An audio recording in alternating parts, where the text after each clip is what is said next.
يما ايش بدك؟ وين القميص الزهري والبنطلون الازرق الكابوي؟ يمكن لبسهم اخوك ابراهيم وراح فيهم على الجامعه.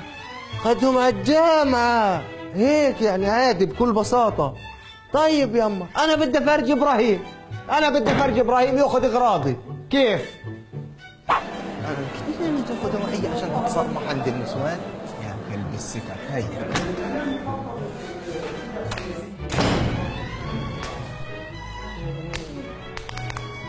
إيش في؟ خليك في حالك. يا أستاذ إبراهيم، أستاذ إبراهيم، مش أنا حكي لك تلبسش القميص الزهري والبنطلون الأزرق؟ أنا كويهم لك؟ طب يا هشام يا اخوي يعني بالعاقل القصه هدول الاوائل الحلوين اللي مظبطين خلافاتكم العائليه حلوها برا عند قلت لك خليك في حالك.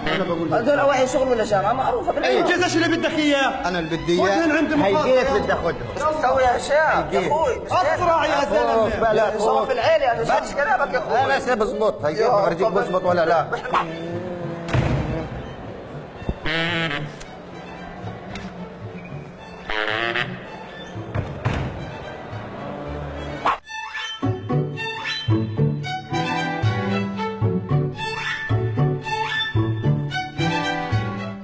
اقول لكم بديش اشتغل عن الدعايه ولا عن الاشاعات، خلينا في مواصفات الصحفي الحر.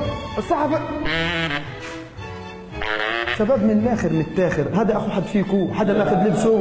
لا ولا شيء. اخوك يمكن في القاعه الثانيه يا باشا. مصيف فاتحين احنا، مصيف.